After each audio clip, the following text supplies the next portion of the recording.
오늘 공부의 시작은 사실 저도 잘 모르는 이야기를 그간 우리가 진행해오는 공부를 연결하는 과정에서 일단 소개해드려야 되는 거기 때문에 그냥 간략한 철학적인 이야기를 좀 소개해드리고 거기에 이어서 우리가 2주 전까지 해오던 거 인간 중심의 가르침이라는 측면에서 노자와 공자와 부처라고 하는 세 분의 스승의 가르침에 대한 비교 작업을 해오고 있었죠. 그래서 사실은 지난 올해 이제 그 최근 2주 동안에는 탐진치하고 번뇌와 관련한 중요한 공부를 하느라고 이 공부를 좀 쉬었습니다만은 그 3주 전에 그러니까 인간 중심의 가르침의 7번째 수업에서 이제 이 공부를 마무리하는 과정으로 몇 가지 중요한 단어를 알아보자 그랬던 거죠. 그래서 노자께서 중요하게 비중을 가지고 쓰는 단어 몇 가지 이렇게 보았죠. 상이라는 단어, 항상 상자, 그리고 유와 무, 그리고 밝을 명자, 명, 그리고 우위라고 하는 4가지 단어를 일단은 우리가 찾아보았고 이 4가지 단어가 불교가 인도에서 중국으로 건너올 때 한자로 번역이 되지 않습니까? 그러면서 우리가 한번 격의 불교라는 표현을 했지만 중국화되어 가는 과정의 시작은 뭐니 해도 번역이겠죠. 그럴 때 불교 경전에서도 아주 핵심되는 부분에 노자께서 사용하신 이 단어들 상, 유의 개념은 이제 오늘 우리가 좀 보겠지만은 조금 직접 적용되지 않는 부분은 있고요. 그 다음에 명이라는 단어하고 무위라고 하는 단어를 거의 그 불교의 중심 자리에 번역어로 적용을 한 거죠.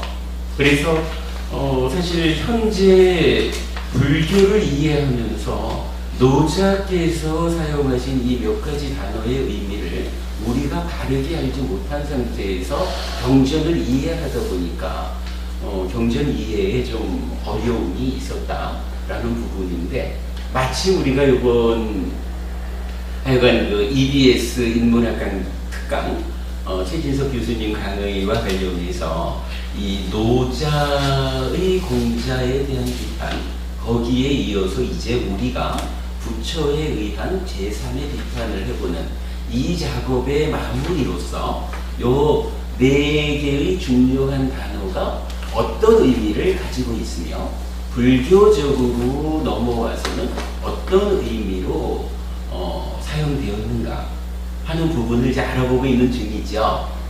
그런데 지난번 수업에서 사실은 유와 무에 대한 이야기를 했는데 그때 이제 문법부님께서 질문을 수업 마칠 때 질문을 주셨죠. 유무로서 물질적인 영역을 노자께서 이제 설명했다라고 한다면 그러면 노자께서는 사람이 마음이 있다. 우리가 생각하면서 마음으로 살아간다라고 하는 부분을 부정하는 겁니까? 이런 취지의 질문을 하셨거든요. 그때 제가 대략 답변을 드렸지만은 원액이 궁색했고 나중에 이제 동영상을 올리고 수업 보고를 하는 가운데 보니까 제가 적절하게 답변 드리지 못했다라고 생각이 됐어요. 그래서 이제 동영상에도 다음 시간에 달리 답변 드리겠습니다. 이렇게 이제 했는데 오늘 수업은 그 내용. 그러니까 노자께서는 이 세상을 설명하는데 유와 무라고 하는 2가지 단어를 가지고 설명을 하셨어요. 그리고 그것이 불교에서 즉 부처가 세상을 설명하는 그 근본 자리하고 어떻게 비교될 수 있느냐 이제 그 이야기를 시작을 하려고 그래요. 그게 이제 문법부님께서 주신 질문에 대한 답변이 될 거고, 그 이야기를 하려고 보니까 그냥 노장께서는 이리 하셨는데 부처께서는 이렇게 다른 측면으로 설명합니다. 이렇게 말하면 재미가 없을 것 같아서 제가 잘 모르는 부분이기는 하지만 이전에 공부한 학자분들의 성과를 좀 동원해서 좀 설명을 한번 해보려고 합니다. 잘 모르는 부분이니까 좀 제가 좀 헤매드려도 이해해 주시기 바랍니다. 자, 이렇게 한번 보겠습니다. 마침 지난주 수업에서 우리가 이런 공부를 했죠.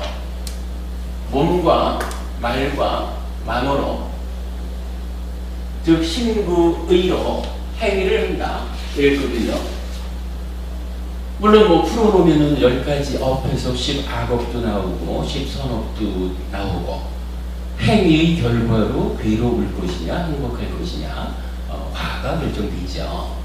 그런데 우리가 지난주에 주목한 것은 뭐였냐면 몸과 말과 만으로 행위한다라고 할 때 이 행위의 원인, 조건이라고 할 것이 있느냐, 요거를 보았죠. 그랬더니 어떤 이야기들이 있었는가 하면, 한 가지로는 행위하는데 무슨 원인이랄 게, 조건이랄 게 있느냐, 이렇게 말하는 무인무연이라고 하는 주장이 있었죠. 그런가 하면 원인이든 조건이든 이런 게 있다, 있는데 그 원인, 조건이 무엇냐 라고 할 때 어떤 사람들은 신, 주로 창조주 이런 개념이 되겠죠. 신의 뜻이 있어서 신의 뜻이 몸과 말과 만으로 행위하는 그 원인, 주체가 된다, 이렇게 말하는 부분이었죠. 그런가 하면 또 하나는 뭐였죠? 현정부부님, 여기 또 하나는 뭐였었나요? 그러니까 원인과 조건이 있기는 있는데 한 가지는 신의 뜻이야. 근데 또 한 가지는 아니 나보고 뭐라 그러지 말아요. 이게 다 전생에 내가 지어놓은 업이 있어서 전생의 업의 결과로 지금 정해진 대로 하고 있는 거지 뭐 내가 하고 싶어서 했나, 이런 얘기였죠. 전생의 업이에요. 전생의 업에 의해서 결정되었다. 이거는 우리가 잘 알아야 되죠. 그러면 부처님은 전생의 업이 우리 삶에 조건으로 작용하지 않는다고 말하는 겁니까? 이럴 때 그렇지는 않죠. 전생의 업이라는 것이 부처님 가르침에서도 지금 우리 삶의 조건으로 개입을 하죠. 다만 이것이 내 삶의 하나의 조건으로 개입해서 다른 조건들, 뭐 대표적으로는 지금의 삶, 지금 내가 어떤 행위를 하느냐, 이것을 중심으로 한 다른 조건들하고 결합이 되어가지고 새로운 결과를 만들어내는 그 하나의 조건에 불과한 거지 결정되어 있지 않다라고 하는 데서 차이를 보이는 거죠. 그 차이점을 구분하지 못하고 전생의 업이 누군가 부처 아닌 사람이 주장하는 거래 라고 해서 전생의 업이 우리 삶에 영향을 미치지 않아, 요렇게 하면 그것도 안 되는 거예요. 다만 결정된 게 아니다. 전생의 업과 다양한 조건들이 지금 내 삶을 구성해 간다, 이렇게 보는 거가 중요하죠. 이렇게 놓고는 요 세 가지를 뭐라고 불렀죠? 삼종. 그렇죠. 이게 삼종 외도죠.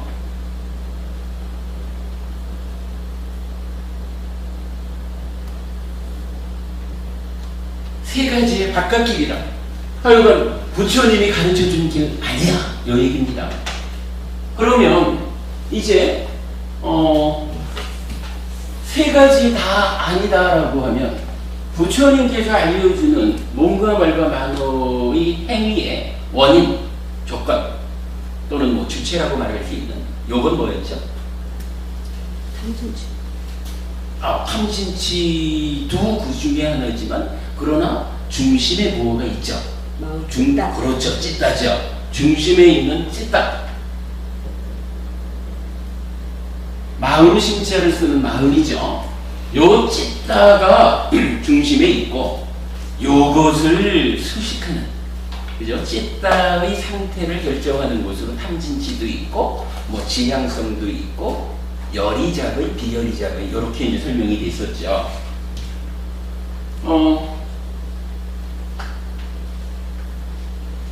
요 얘기를 놓고 이제 좀 잘 모르는 그 철학적인 이야기를 한번 좀 해보려고 그래요. 이런 이야기를 하더라고요. 서양 철학자 중에 화이트헤드라는 사람이 있대요. 화이트헤드라는 사람이 어떤 말을 하냐면 서양 철학사는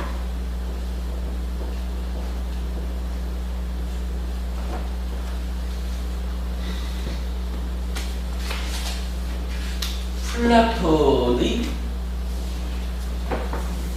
각주에 불과하다. 이런 말을 했다 해요.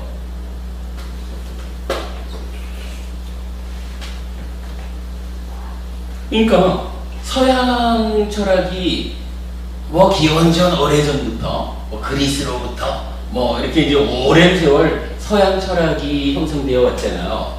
그런데 이 모든 서양 철학은 기본적으로 플라톤 한 사람 거다 이거예요. 플라톤이 자기대로의 어떤 뭐 가르침을 펼쳤는데 그 이후 서양 철학의 역사는 플라톤의 가르침에 대해서 우리가 말하는 주해 이런 거죠. 또 해석에 불과하다. 이렇게 말을 했다는 거예요. 그러니까 이제 화이트헤드라는 철학자의 말로 보면 하여간 플라톤이라는 사람이 서양 철학을 대표하는 스승이다. 뭐 이렇게 이제 말할 수가 있을 거예요. 그런데 여기에서 이제 한 가지 말이 더 나타나요. 이 플라톤이 서양 철학의 근본에 있는 것 같은데 한 번 더 들어가서 이렇게 말을 해요. 플라톤의 철학은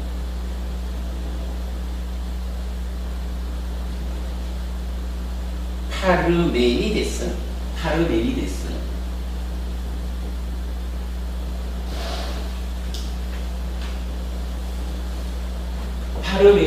철학의 각주다. 이렇게 되면 서양 철학의 근본 자리에 플라톤이 있다. 이렇게 이제 알고 있었는데 따지고 들어가 보니까 그 플라톤도 사실은 파르메니데스라고 하는 철학자의 어떤 가르침을 뭐 집대성했다 할까? 완성했다 할까? 뭐 이런 이야기가 되는 거예요. 그러면 이제 서양 철학의 근본 자리에는 누가 있느냐? 파르메니데스가 있다는 거예요. 그런데 이 파르메니데스는 어떤 말을 하느냐? 한마디 말을 했대요.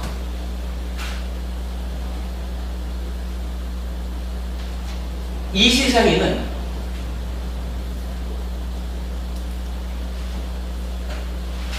있는 것만 있고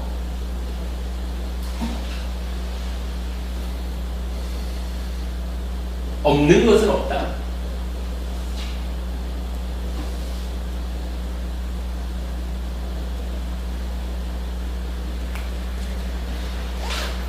그런데 있는 것은 쪼개지지 않는 하나로 있다.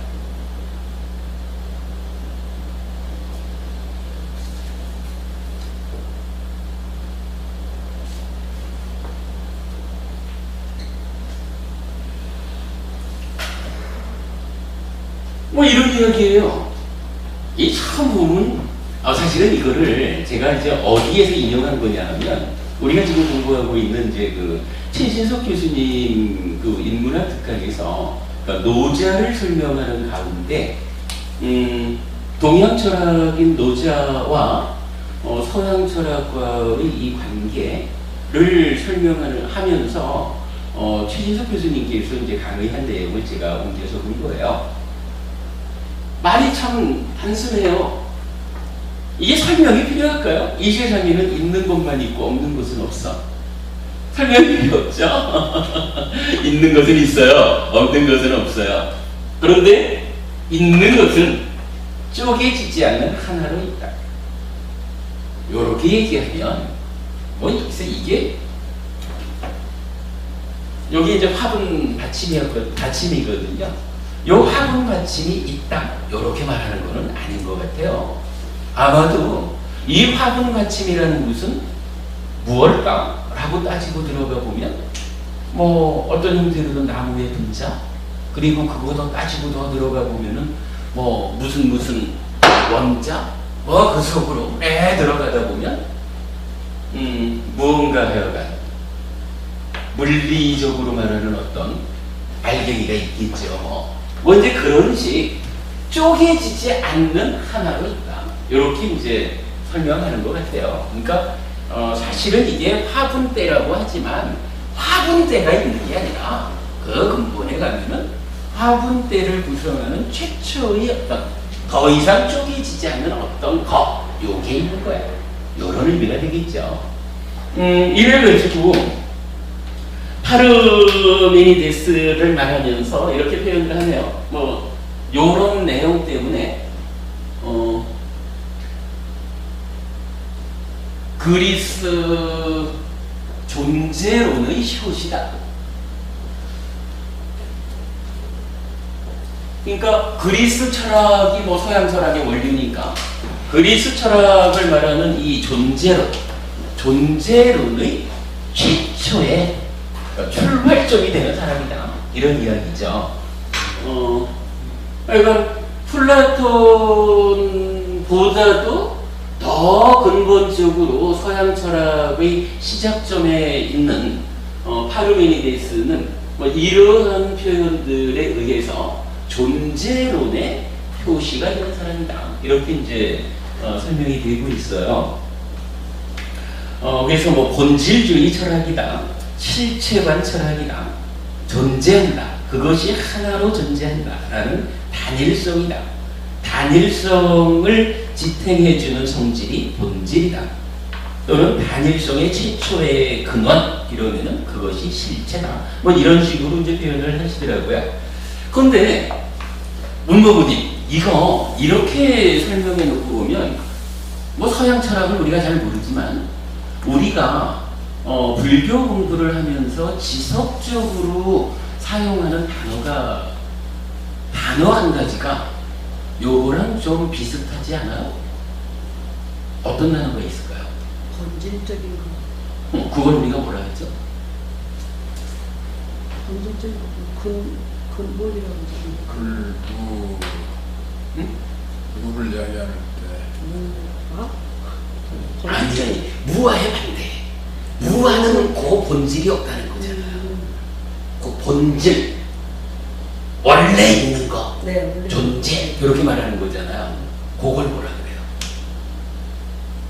서양 철학으로는 하여간 이렇게 있는 것만 있고 없는 것은 없는데 있는 것은 쪼개지지 않는 하나로 있다. 이래가지고 어떤 그 실체성, 본질성, 이렇게 이제 말을 하고 있어요. 이것이 불교 공부와 관련해서는 어떤 단어가 대비되느냐? 태영씨, 요거 답을 뭐로 해야 될까요? 산사녀수 물은 모르는 아닌데? 이 얘기하니까요? 방금 현정부분이 무아 얘기하셨잖아. 그래서 제가 그 무아가 그거 아닌 게 무아잖아. 네. 아고 이 아가 원어가 뭐냐면 산스크리트어로는 아트만이고 빨리어로는 아따란 말이에요. 아딴. 요거 아트만, 아딴이라고 불리는 요게 뭐냐 하면 우리가 알잖아요. 창조주 하나님 브라흐마가 있어. 브라흐마가 세상을 창조해 놓고 보니까 우와 이쁘네. 해가지고 내가 저 피조물 안으로 들어가 볼까? 이랬다는 거 아니에요. 그래가지고 창조주 하나님 브라흐마가 자기 몸을 피조물 숫자대로 쪼개가지고 피조물 안에 들어갔대. 그래서 존재하는 모든 것 안에는 신의 분신이 기 때문에 신의 특성을 갖는, 그 신의 특성이 뭔가요? 이 아트만이 가지는 특성이 있잖아. 이게 바로 우리가 아는 상락아정이라는 거잖아. 네, 상관하죠. 상락아정이라고 하는 신의 특성을 가지는 그 본질적인 알갱이가 모든 존재 안에 있대. 이렇게 말하는 거잖아요. 이렇게 보면은 서양 철학의 원류가 되는 파르메니데스가 주장하는 바하고 인도에서 브라만교, 지금의 힌두교에서 주장하는 그 어떤 존재의 실체, 고정불변의 실체, 원래 있는 것, 본질적인 것, 요거하고가 통하죠. 제가 사실 뭐 근거를 잘 대기는 어렵습니다만은 제가 출가해가지고 처음 공부를 좀 할 때 그 강의로 들었던 내용 중에 보면 인류 역사상 최초로 철기를 발견한 민족이 있어요. 최초로 철기를 발견한 민족이 무슨 쪽인지 모르시죠? 그 철기 발견자가 아리안족이라. 이 아리안족이 중앙아시아 쪽에 이제 원래 그 근거지를 둔 민족이에요. 근데 이 민족이 철기를 발견했잖아. 철기를 발견했다라고 하는 것은 이제 그 전까지 청동기를 최고의 무기로 삼던 청동기와의 전투에서 100% 이기는 거 아니에요. 그러니까 아리안족이 세계 각지로 퍼져가는 거예요. 이란이란 말이 아리안이란 말이라대. 그래서 이 아리안족이 서쪽으로 가서는 뭐 저쪽 이스라엘 쪽 터키 해가지고 유럽으로 가고, 남쪽으로 내려오면 이란을 거쳐서 아프가니스탄으로 해서 뭐 지금의 파키스탄 해가지고 인도로 들어오고, 이게 또 뭐 동쪽으로도 나가고 그런데요. 그렇게 놓고 보면 이 아리안족이 뭐 어찌되나 뭐 그러니까 이렇게 되는 인도라하고 아리안이 여기 있고, 뭐 여기가 지금 이제 중동, 뭐 사우디아라비아, 아프리카, 터키, 유럽 이렇게 놓고 본다면 이 아리안족이 이렇게도 가고 이렇게도 가고 이렇게도 갔다는 거예요. 이렇게 놓고 보면 좀 통할 수가 있어요. 지금 그리스라고 하는 데가 어디냐면 여기잖아. 요 터키에서 강 건너 것처럼 가까운 데잖아요. 이쪽으로 아리안족이 뻗어간 거야, 지금 유럽으로. 그리고 인도가 원주민은 뭐 드라비다족, 문족 이래 있지만 지금도 인도의 본 세력은 아리안족이잖아요. 이 아리안족의 문화거든. 예를 들어서 말이죠. 메시아라고 하는 말이 있잖아. 요 메시아가 이제 뭐 어떤 구원자, 뭐 아니면 뭐 신의 뭐 이런 거죠. 미륵이라는 말이 마이들이야 이래 되거든. 이게 같은 원어라는 얘기예요. 그 어근이 같대. 기독교에서는 메시아고, 그렇죠. 예, 그런 식이 되는데, 근데 이게 그런 이야기라는 거라. 이렇게 놓고 보면 그리스 철학의 시발점에서 결국은 있는 것만 있고 없는 것은 없는데 있는 것은 쪼개지지 않는 하나. 요렇게 말해서 존재론의 표시가 되었다 라고 하는 거하고, 동일한 개념, 우리가 지금 보니까 거의 동일하죠. 동일한 개념으로의 악드만, 상나가정의 특성을 가지는 악드만이라고 하는 것이 하나의 뿌리를 가진 사상이다, 이렇게 보아도 되겠죠. 그렇게 보아도 좋을 것 같아요.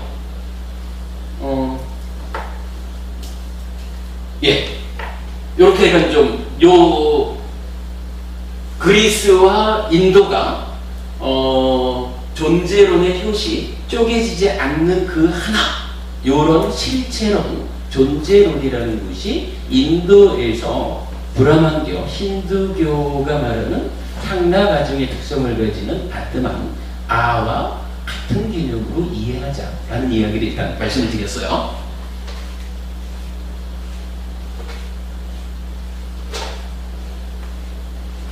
이 잘 모르는 이야기 하려니까 되게 힘드네. 자, 이렇게 놓고 볼 때 말이죠.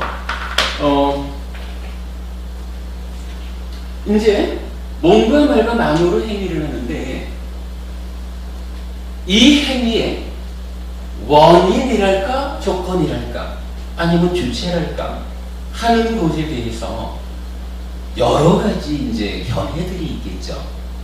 그러면 우리가 방금 본 거로 보면 이렇게 볼 수 있지 않을까요?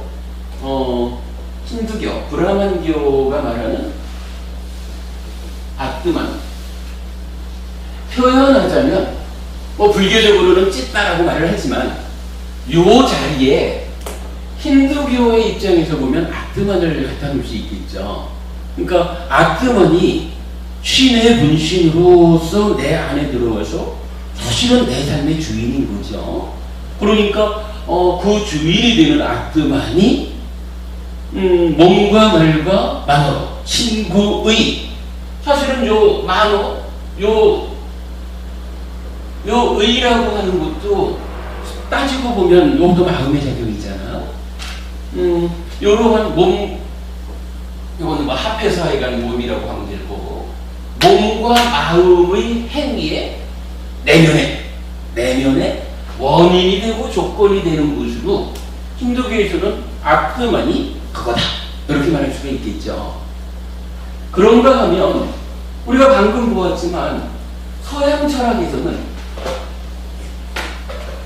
어떠한 그 존재라는 것이 있다는 거죠. 뭐 영혼,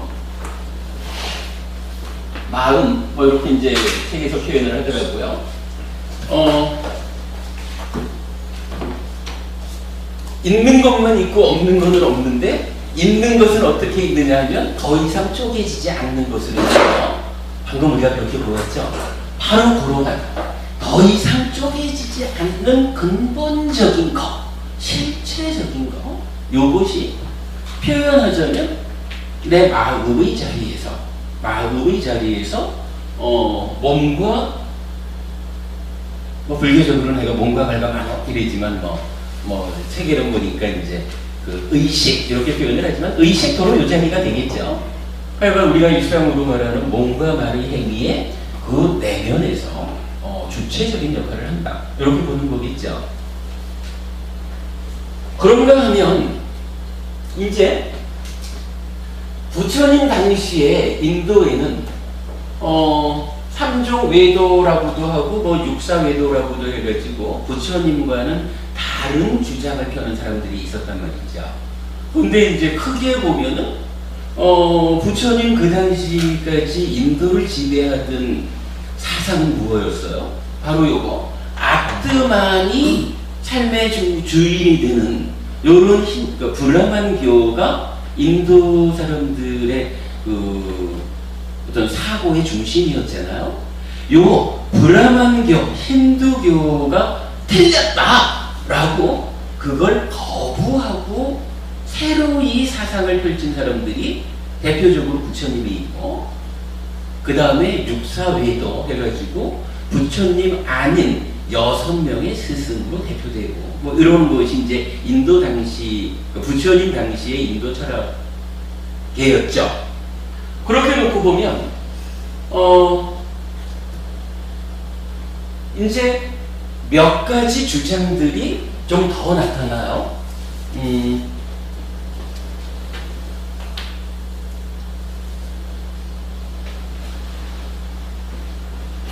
인도의 주장으로 보면 한 가지로는 니간타라고 하는, 그러니까 힌두교하고는 다른데 니간타라 그래서 요게 지금으로 말하면 이게 자이나교예요.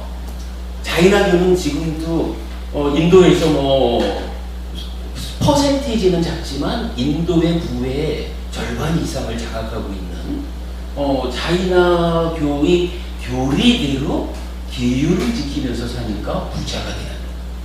사실은 불교 신자들도 가르쳐주는 대로 계율을 잘 지키면서 살면 부자 되거든요.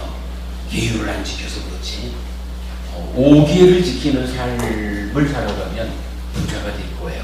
자이나교 같은 경우도 굉장히 계율을 엄격하게 지키는 종교라고 해요. 그러다 보니까 뭐 제가 이런 퍼센테이지를 숫자는 잘 모르지만 아주 작은 퍼센테이지인데 인도 전체 부의 뭐 70~80%인가를 자이나교 신도들이 장악하고 있다. 그렇게 얘기를 하죠. 요 니간타라는 종교는 두 가지 측면을 가지고 있어요. 한 가지는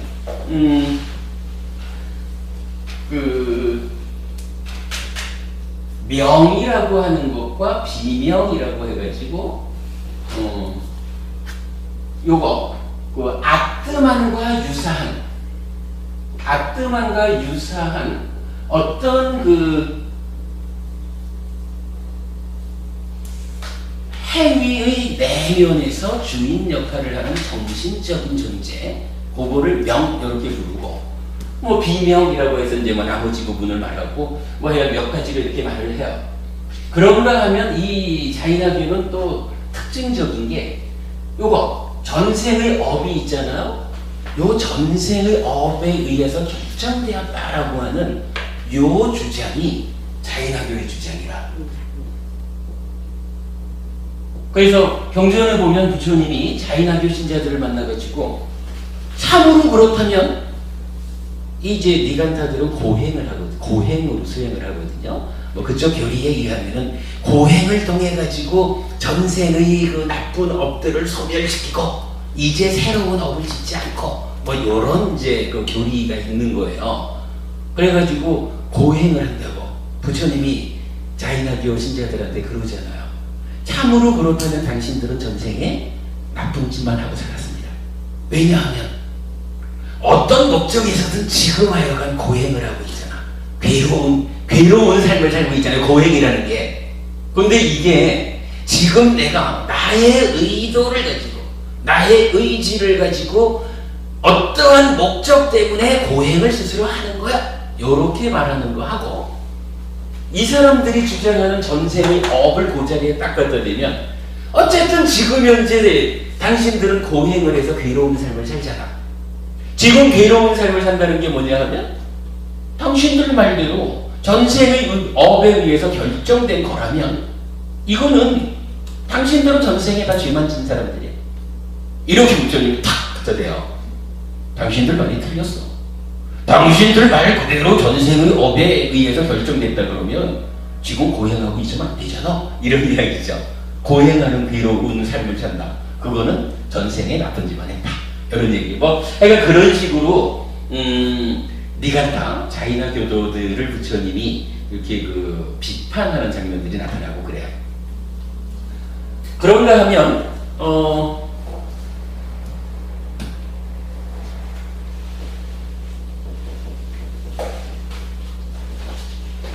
아지따 깨사깜발림.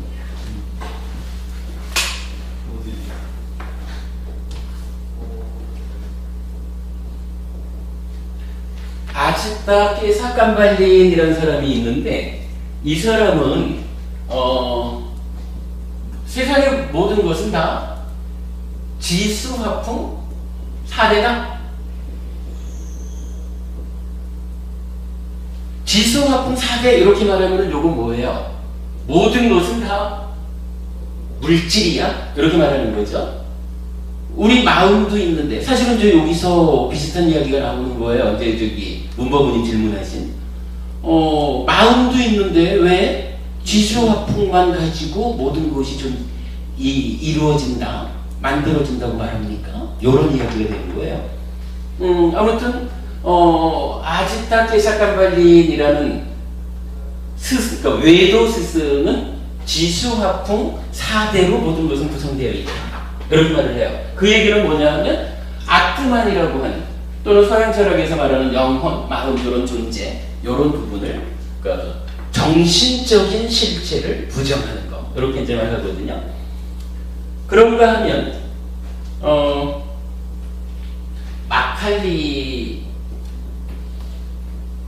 마칼리라고 하는 이제 사람도 있어요. 마칼리 고살라.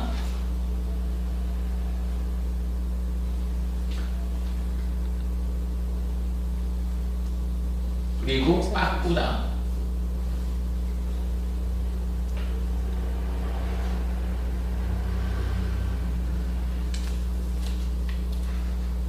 빠꾸다 까짜야나라고 하는 이 두 사람은 좀 애매한 이야기를 해요.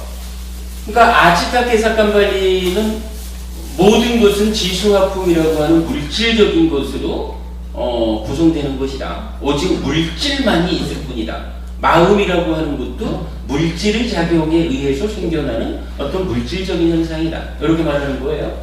그런데 힌두교에서는 그 이전에 신의 분신으로서의 아트만 이래서 어떤 그 행위의 주체가 되는 원인이 되는 정신적인 실체를 말하잖아요. 서양 철학에서도 그러한 존재, 정신적인 실체를 말하고 니간타도 명 이래가지고 유사한 말을 하고 있어요. 그런데 이 마칼리 고살라라는 사람하고 빠꾸다 까짜야나라고 하는 사람은 좀 다른 말을 해요. 이분들은 그 명이라 그래가지고 정신적인 존재가 있기는 있다라고 말을 해요. 있기는 있는데 이게 행위에 있어서 어떤 그 행위의 원인이 되는 그 어떤 그 능력을 가지지 못한다. 이렇게 표현을 해요. 그러니까 뭔가 이렇게 저기 정신적인 어떤 거라고 하면 이 자리에 와가지고 행위의 원인으로서 작용을 해줘야 되는데 그러지는 못하대요. 그러나 물질과는 다른 정신적인 것으로의 명이라는 게 있다. 이렇게 이제 표현을 하거든요.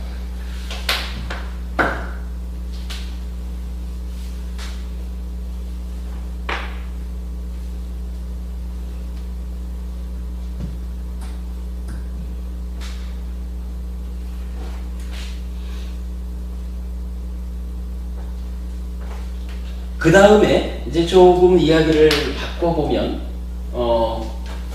이 서양 철학이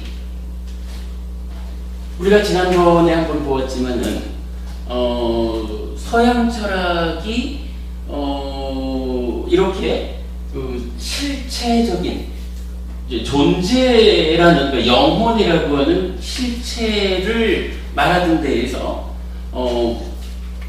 우리가 지난번에 모더니즘과 포스트 모더니즘이라는 얘기를 해봤죠. 모더니즘으로 하면 현대 철학이래가지고 그 경험의 철학이 나타나는 거였죠. 그리고 이게 한 번 더 진화를 하면 포스트 모더니즘 이래서 그렇죠. 관계성의 철학 이렇게 나왔었죠.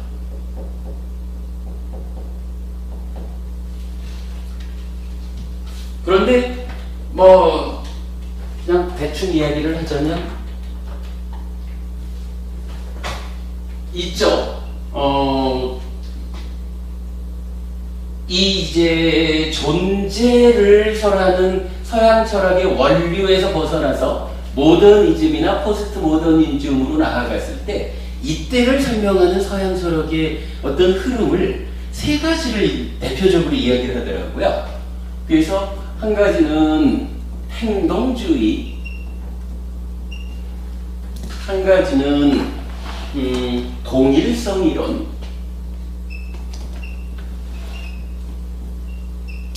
그리고 한 가지는 이제 부대 현상론. 이렇게 이제 세 가지로 서양 철학의 흐름이 발전해갔다, 달라졌다. 그 얘기는 신두교에서 말하는 요 아뜨만과 같은 어떤 더 이상 쪼개지지 않는 알갱이로서의 영혼, 요런 부분에서 벗어나가지고 우리 삶의 양상을 설명하는데 행위하는 대로 이렇게 말하고, 아니면은 몸과 마음은 같은 거지, 동일한 거지, 이렇게 말하기도 하고, 제가 가끔 쓰는 말이지만 부대 현상론이려면 몸과 마음이 다르기는 다른데, 요 마음이 어디서 생기냐 하면 몸의 작용이 고도화되면, 대표적으로 우리 뇌세포 이것도 다 몸이라고 했죠. 그러니까 몸의 작용이 고도화되면 거기서 부가적으로 마음이 생겨나서 내 삶의 주인공 노릇을 하지만, 생겨나기를 몸에서 생겨나기 때문에 살다가 몸이 죽으면 기반을 상실하는 마음도 소멸하고 맙니다. 이렇게 말하는 게 부대 현상론이었죠. 이제 이렇게 서양 철학을 이제 정리를 해보더라고요. 그러면서 요 부분을 좀 연결을 해줘요.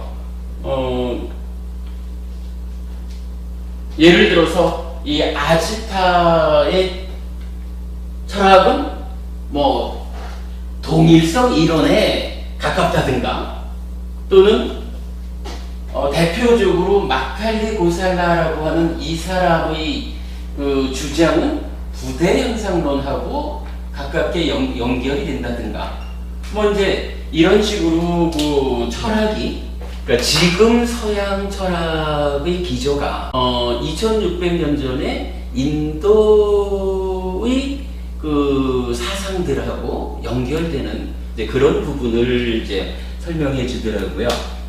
자, 여기까지를 일단 대충 좀 말씀을 드리면, 사실은 제가 이제 공부를 시작하면서 크게 도움받았던 분이, 여러분 잘 아시는 최봉수 교수님 책을 제가 여러 번 가지고 공부에 도움을 크게 받았는데, 그 중에 이제 원시불교와 형이상학이라는 요 책에서 지금 이렇게 제가 좀 대략 이렇게 설명드린 이런 이야기를 정리해주고 계셔요. 일단은 이 내용 자체를 의미를 가지고 보자라는 것보다는 기본적으로 몸과 말과 만으로 우리가 행위를 하는데, 이 행위의 원인이 되는 찢다라고 하는 요 부분을 우리가 이제 삶을 설명하는 아주 기본적인 틀로 삼고 있잖아요. 요 틀에 대해서 불교는 요런 틀을 갖고 있지만, 불교 아닌 다른 사상들, 다른 종교들은 요런 틀을 놓고 볼 때 어떻게 설명할 수 있느냐, 라는 이야기를 그냥 대략적으로 이렇게 소개만 해본 거예요. 소개만 해본 거로 하고, 그리고 나면 이제 불교 얘기를 조금 해보죠.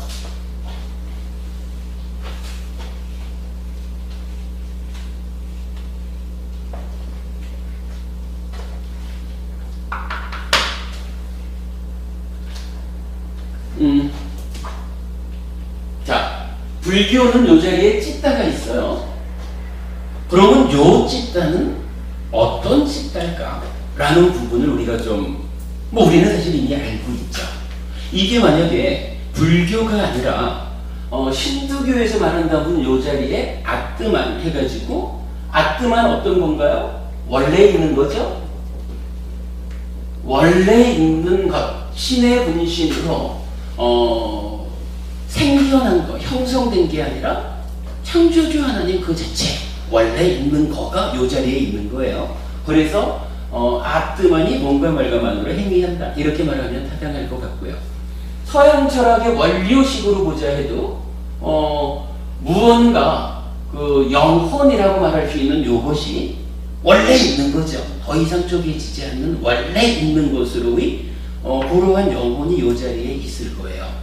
그런데 그럼 이렇게 놓고 보면 불교하고 힌두교하고 서양 철학하고가 같은 것을 말하느냐? 이렇게 볼 수가 이런 의문이 생기겠죠. 그런데 이게 같다 그러면 좀 곤란하겠죠.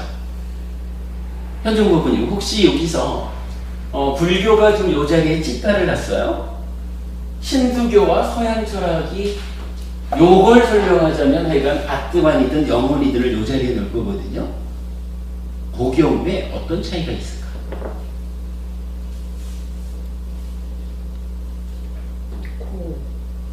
그러니까 아가 있고 불교에서 얘기하면 그러니까 아가 있다고 생각하고 불교에서는 그 아를 그렇죠.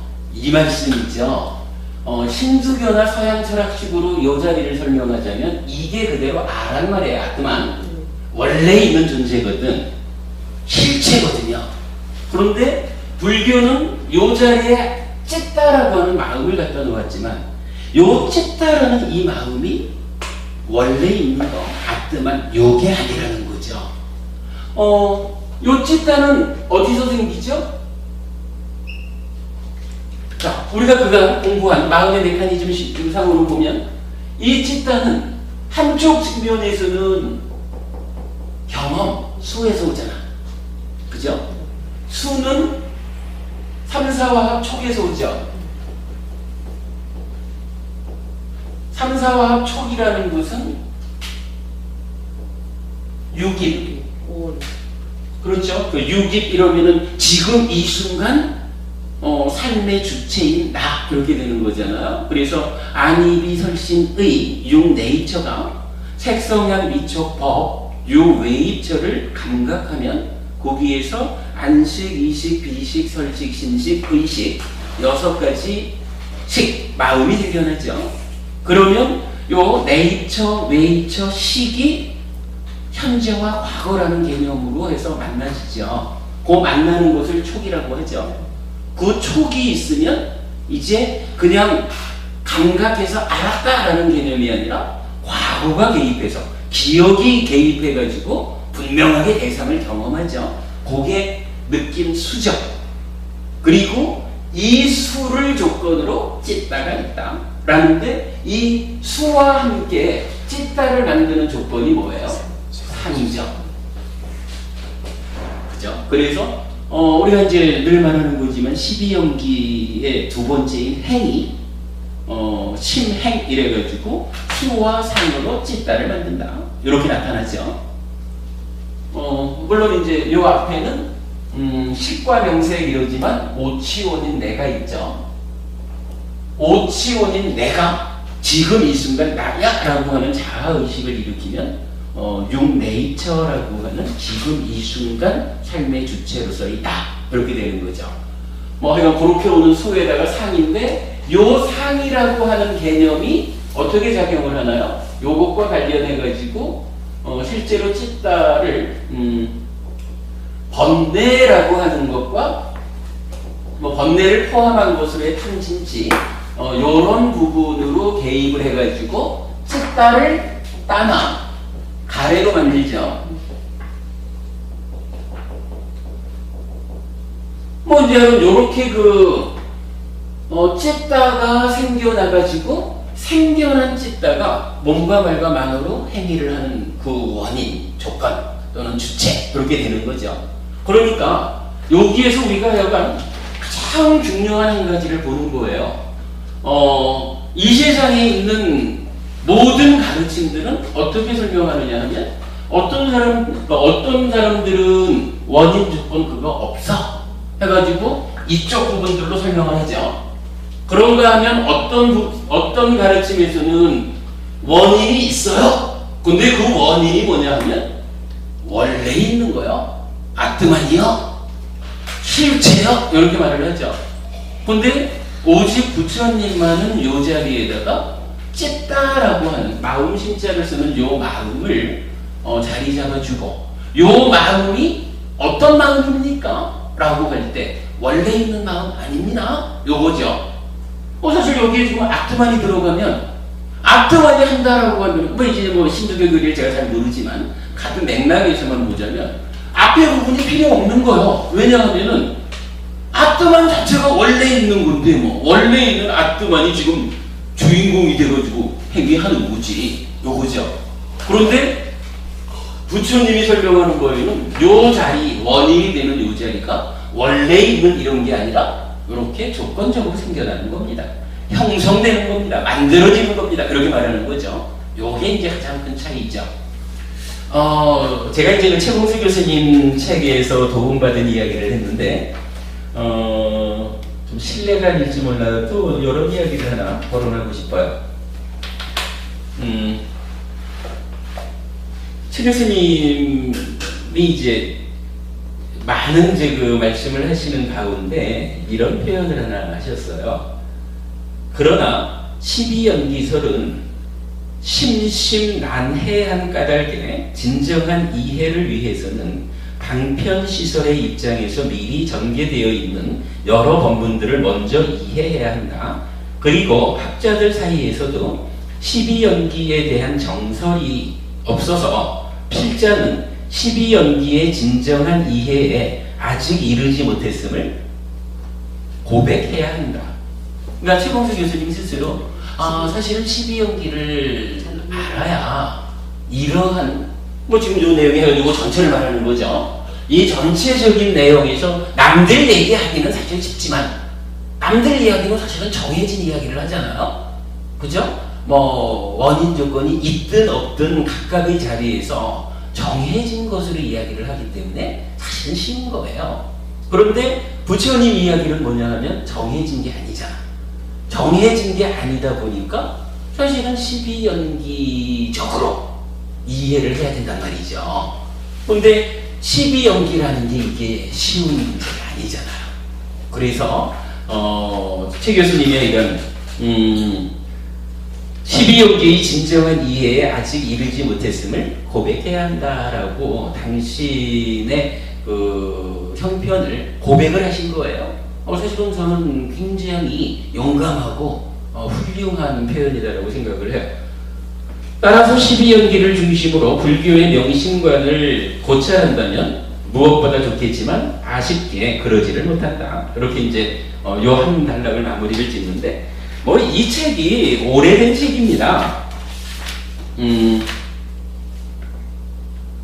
1991년에 나온 책이니까 벌써 20년 전의 책이니까 뭐 최 교수님 같이 공부 높으신 학자께서 뭐 20년 전에 참 그래도 용감하게 내가 아주 12연기를 잘 몰라서 이 자리를 설명하지 못한다 라고 고백했다라는 것은 그때 입장에서 참 용감하고 훌륭한 거고 지금이야 물론 전혀 다르시겠죠. 그러나 이제 어쨌든 저는 여기에서 그 부분 하나를 보고 싶은 거예요. 자, 우리 공부의 중심에 뭐가 있냐 하면은 마음의 메커니즘이 있단 말이죠. 그리고 마음의 메커니즘은 사실은 그려놓고서 거기에 번호만 매겨주면 12연기잖아요. 우리 법회가 이제 어디에 드러내서도 자랑할 수 있게 성과를 거둔 것이 뭐냐 하면 마음의 메커니즘을 풀어가지고 12연기가 해석이 된 거죠. 물론 뭐 완전한 해석이야 죽을 때까지 해도 뭐 워낙에 심오한 거지만 큰 틀은 우리가 잡았잖아요. 이게 바로 그 부분이라 우리가 지금 최봉수 교수님처럼 참 공부 훌륭한 분이 내가 아직까지 그 부분을 모르겠어 라고 말한 그 부분을 니카야에 의한 공부를 하다 보니까 12연기가 풀어져서 바로 한마디로 말하면 요 찢다가 원인이자 조건인 요 찢다가 힌두교에서 말하는 아트만 서양 철학이 말하는 영혼 이거하고 어떻게 다른데 하는 그 부분을 설명할 수 있게 된 거죠. 분명히 경에서는 요 찢다 마음 뭐 가래라고 불리는 요 부분이 수와 상의 문제고 수와 상은 뭐 특히 수라는 것은 이렇게 앞에 여러 단계를 거치면서 만들어지는 거죠. 우리가 그 부분을 이해할 수 있다라고 하면은 뭐 삶의 기본적인 틀을 보는데 아주 중요한 시각을 갖췄다 이렇게 말할 수 있을 거예요.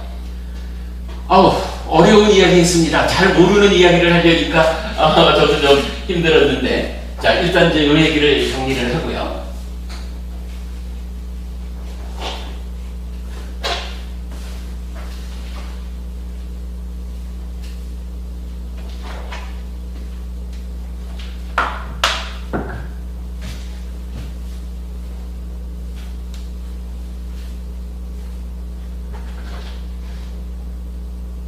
이제 본 주제로 오겠습니다. 자, 네 가지의 단어를 가지고 노자의 가르침의 중심을 이해하자. 그리고 그 단어와 불교의 연관관계를 보자. 이렇게 했는데, 뭐 꼭 seksam화 보면은 지난번에 공부한 것으로 상이라는 단어는 이랬죠. 도덕경의 첫 번째 문장이 뭐였냐 하면 도가도 비상도. 그렇죠.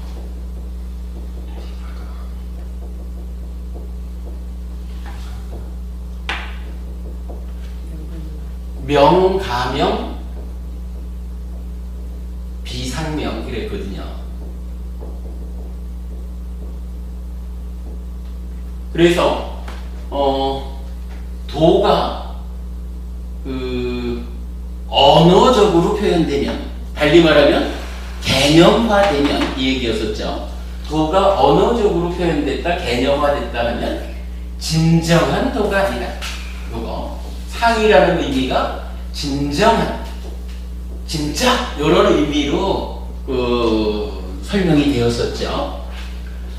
진정한, 진짜 이렇게 되었고, 그렇다면은 요 진정한, 진짜 이런 의미는 불교적으로 말하는 상락아정이라든가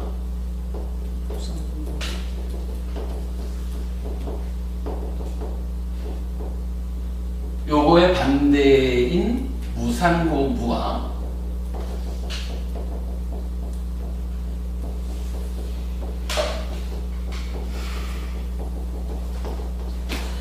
부정,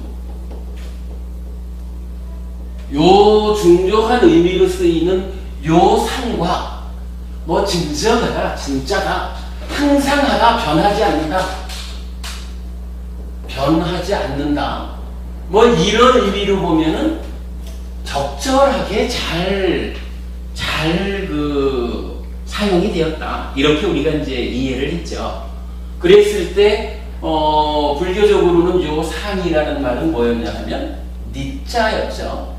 빨리어로 니자라고 하는 단어를 중국으로 오면서 상이라고 번역을 했는데, 뭐 그것은 뭐 우리가 볼 때는 타당한 번역인 것 같다. 이렇게 이제 알아보았죠. 마찬가지 무상 이렇게 되면 니자 앞에 부정어 아가 붙어서 아니자 그랬죠.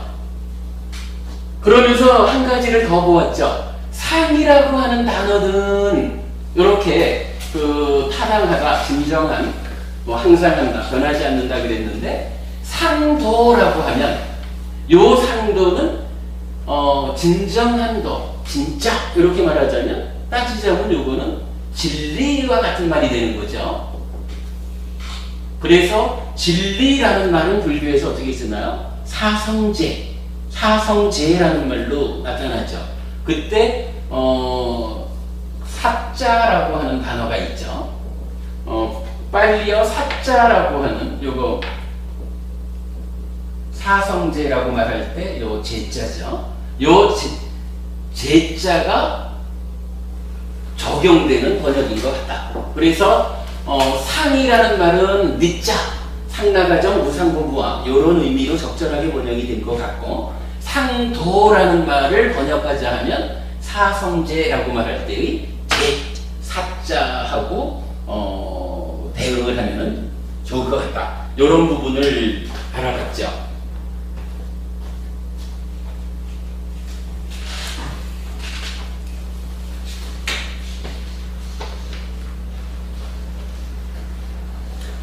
그 다음에 두 번째로 유와 무에 대한 이야기를 보았어요.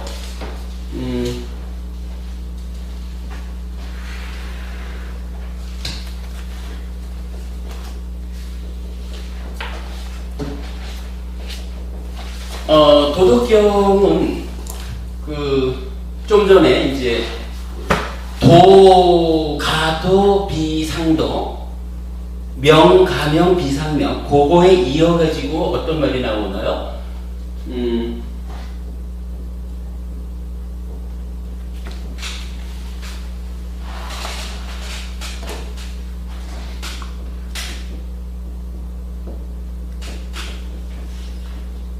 이랬었죠. 무라고 하는 것은 이름하여, 무라고 하는 것은 이름하자면 해가지고 천지의 시작이다, 이렇게 말했었죠. 그런가 하면 유라고 하는 것은 이름하여 만물의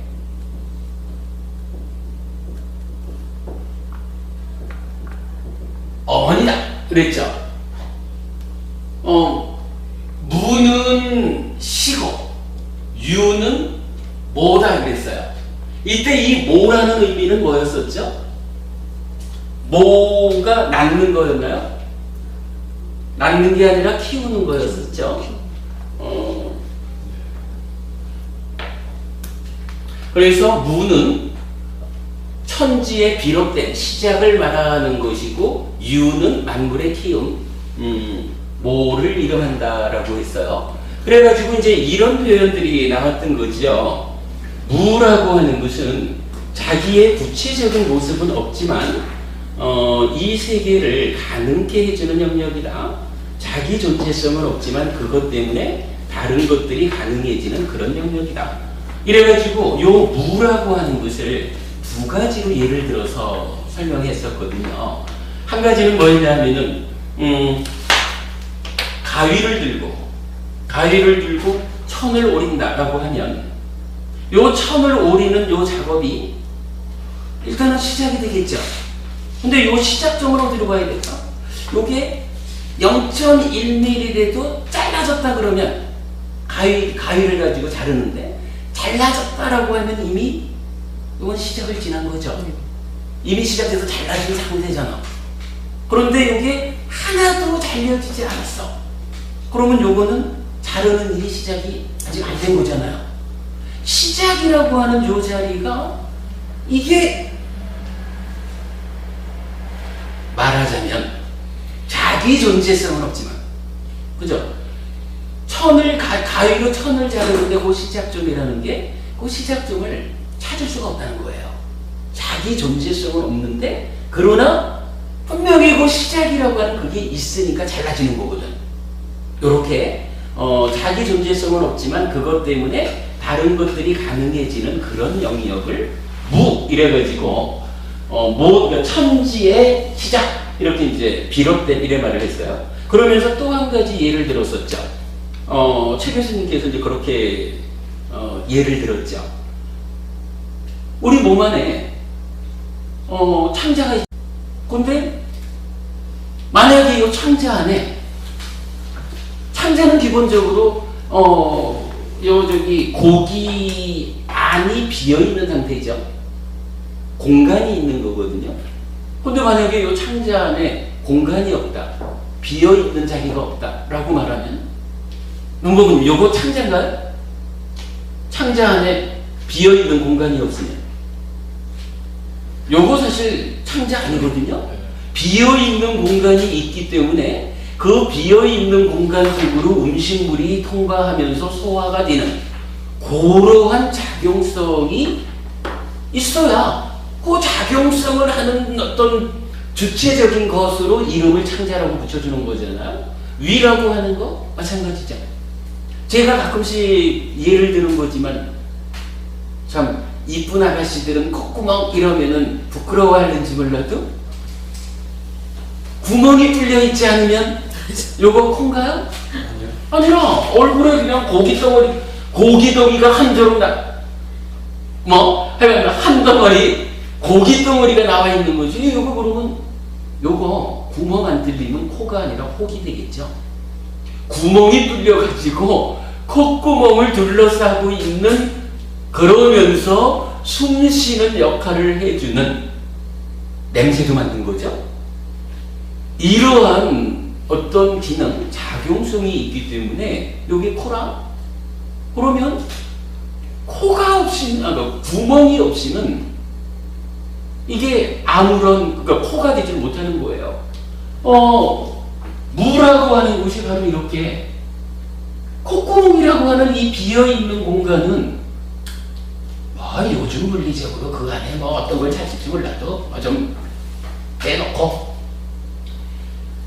비어있다, 아무것도 없다라고 하는 그 상태가 시작, 비롯됨이 되어가지고 만물이 존재한다는 거예요.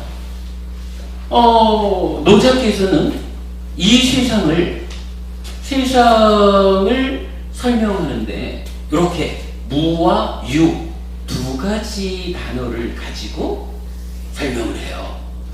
그러면서 이제 하여간 노자 사상의 가장 핵심이 이거라 하대요. 유무 상생. 유와 무가 서로 생겨나게 해준다.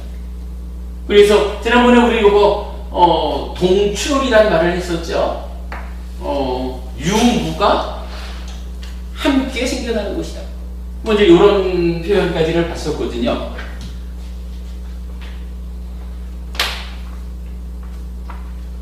근데 이제 요걸 놓고 보면 이제 노자는 다양한 가르침을 설하지만 그 가르침의 가장 중심에 근원 자리에 무엇가 있냐 하면 이 세상을 설명하는 세상에 대한 설명이 가르침의 시작점에 있는 거예요. 요건 아마도 어디나 마찬가지일 거예요. 좀 전에 우리가 원인이 되는 자리를 말할 때 힌두교에서는 어떻게 했어요? 요 자리를 가장 근원되는 곳으로서의 아트만 이런 게 들어가 있었잖아요. 그러니까 뭐든지 하여간 가장 근원이 되는 그 근본 자리를 무엇라고 설명하느냐 하는 것이 제일 그 가르침의 핵심 자리가 된다고 보면 맞을 거예요. 그런데 그 측면에서 노자는 하여간 유와 무라고 하는 두 가지를 가지고 설명을 해요. 그런데 우리가 이제 지금 하는 내용이 뭐냐 하면 공자께서 그 인간 중심의 가르침 해서 도를 설했어요.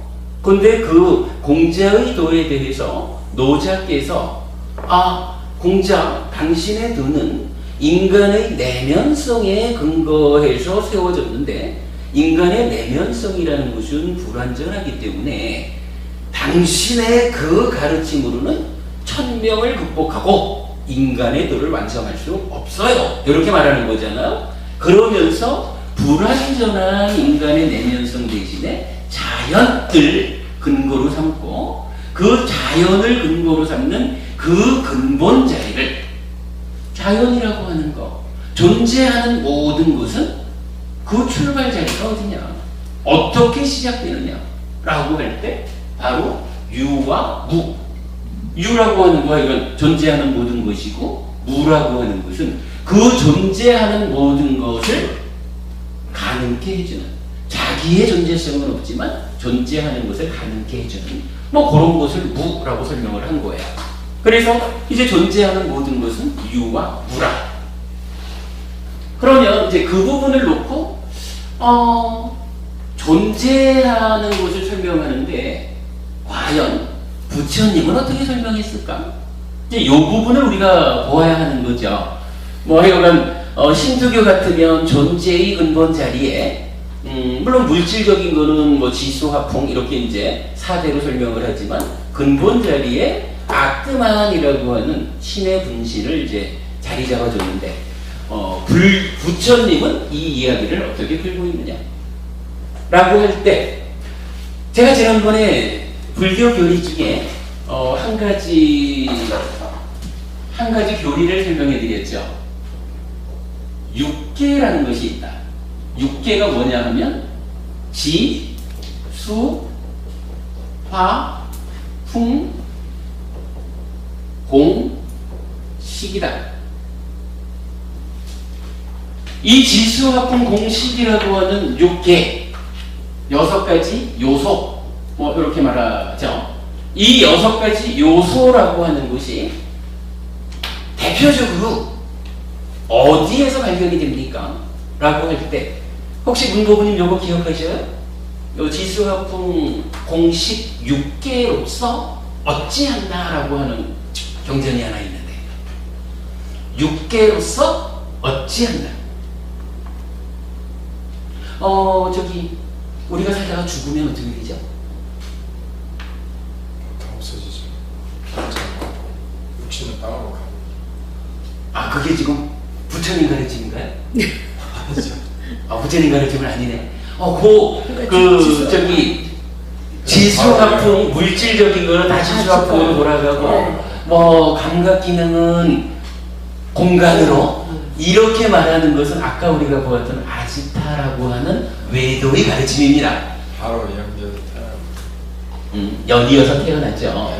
살다가 죽으면 하여간 뭐 내가 지은 업의 결과로 어딘가 태어나죠. 그 태어나는 과정을 부처님 어떻게 설명하나요? 현정부모님 혹시 기억하시나요? 부처님, 내가 살다가 죽었어. 그럼 우리가 아는 거지만 죽는 그 순간 태어나잖아. 네. 죽는 그 순간 태어나는 그 사이를 어떻게 부처님 설명하죠?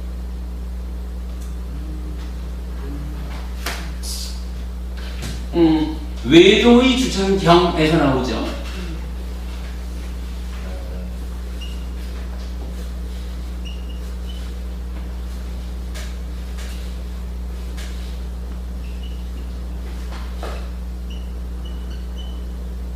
이런 표현 기억하셔요?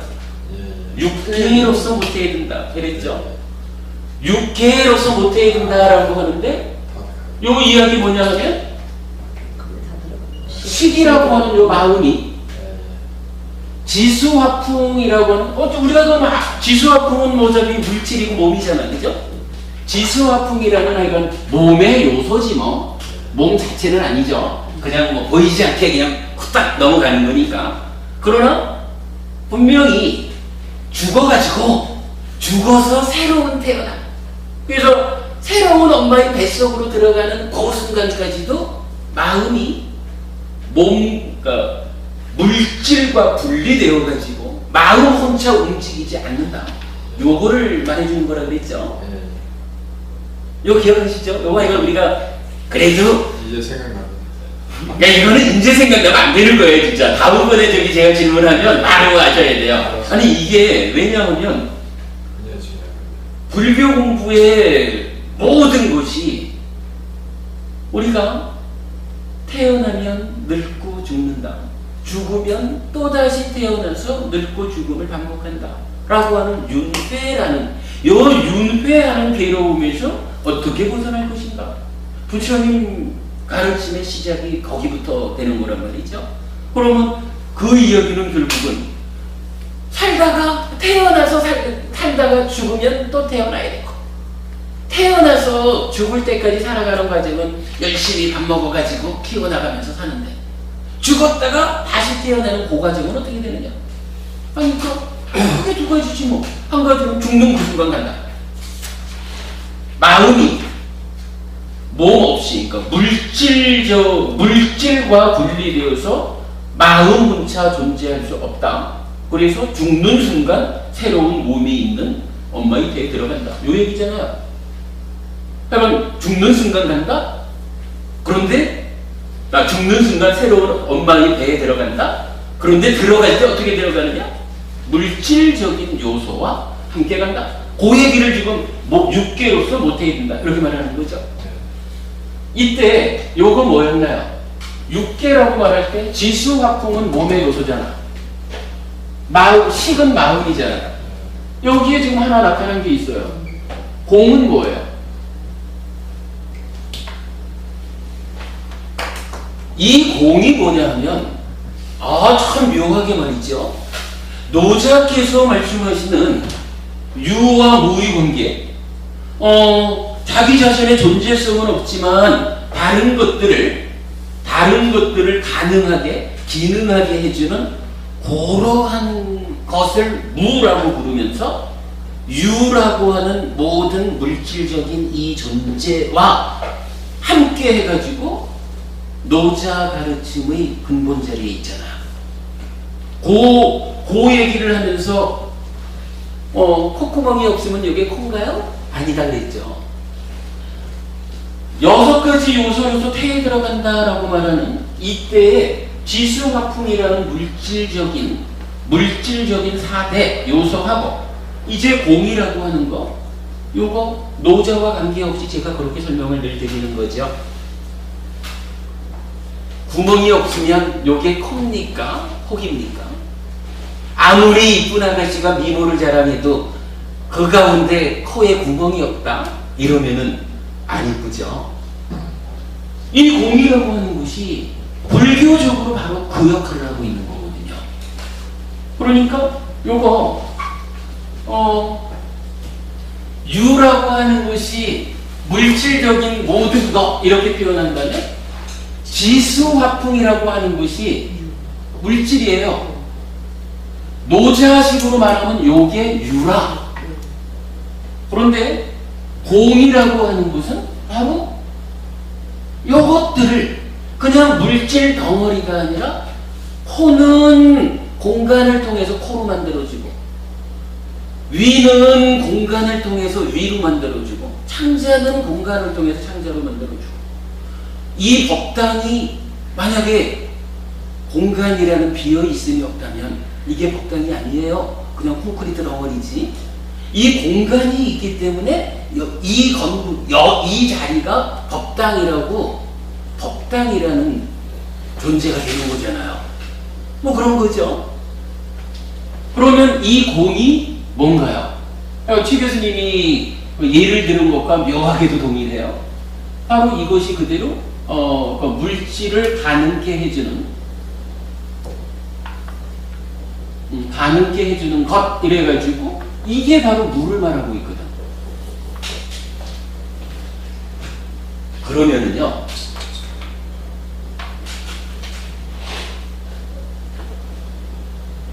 이제 여기서 노자와 부처가 보는 세상 또는 우리 삶의 차이점이 이제 드러나는 거예요.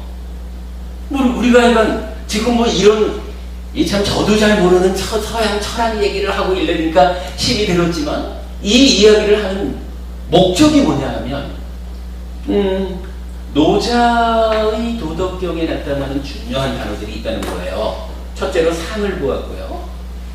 둘째로 유와 무를 지금 보는 거고, 뭐 저는 다음 주에 가서 명과 무의 요 4가지를 보자라고 하는 건데, 그 가운데 유와 무라고 하는 요 단어가 불교와는 어떤 관계를 갖느냐, 요걸 지금 보려니까 어려워도 이런 얘기를 하고 있는 거죠. 자, 그렇다면 이제 밑에다가 다시 써볼까요? 지수화풍 요거 유죠. 공이라는 거 무거든요. 문법은님, 노자와 부처가 고전에 이제 육계로서 모태에 들어간다 이렇게 말하면서 아주 새로운 태어남이라고 하는 시간적으로는 구분해서 말할 수 없는 거지만 그 새로운 태에 드는 그 순간 육계로서 들어간다 라고 하면 이것은 태어남을 정의해 주죠. 그리고 이것은 달리 말하면 존재의 시발점이 되거든요. 물질적인 존재는 식이 없겠죠. 그러나 나라고 하는, 현실적으로 살아가는 나라고 하는 생명은 육계로서 들어가죠.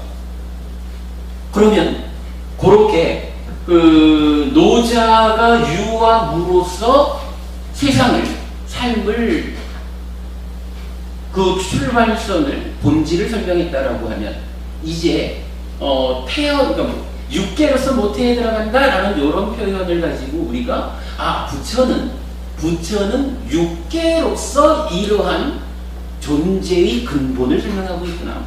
이렇게 적응해서 말할 수가 있겠죠. 비유할 수가 있겠죠. 자, 그러면 노자는 유와 무로 말하고 부처는 육계로서 말한다. 이렇게 결론을 내셔야 돼요. 그렇다면 문고부님, 이제 노자와 부처 간에 어떤 차이가 있나요? 식이 없고 있고의 차이죠.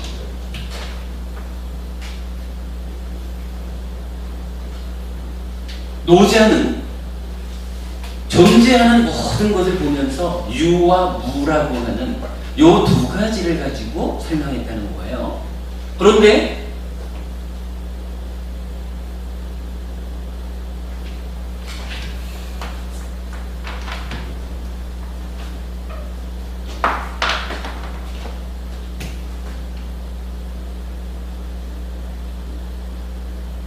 부처는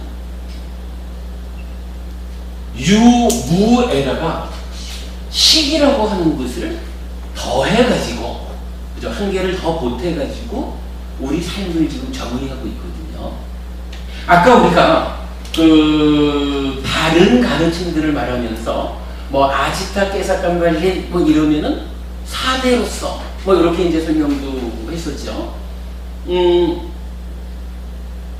또는 그 마칼리를 얘기하면서 구대 현상론 뭐 이래가지고 마음이라고 하는 것이 있기는 있는데, 그렇죠, 마음이 있기는 있는데 원래 있는 게 아니고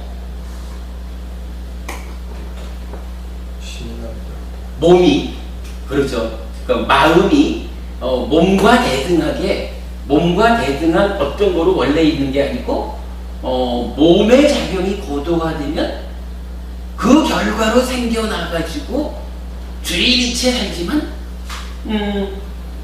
몸이 죽어가지고 그 토대가 사라지면 소멸하고 마는 이런 이야기도 말씀드렸죠. 이렇게 놓고 본다면 이제 우리 삶을 정의하는데 삶을 구성하는 것으로 노자는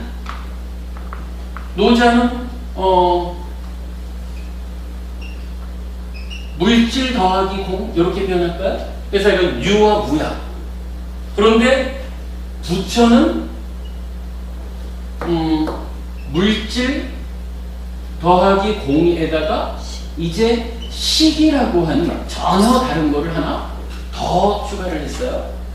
방금 전에 뭐 부대현상론 이런 식으로 보면 부대현상론에도 마음은 있어요.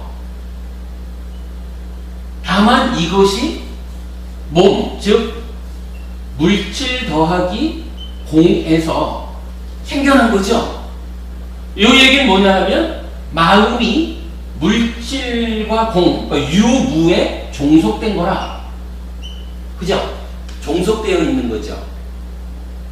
그런데 부처가 말하는 나라고 하는 존재는 그거랑 좀 다른 거야. 물질과 공에 종속되어 있는 마음이 아닌 거죠. 그러니까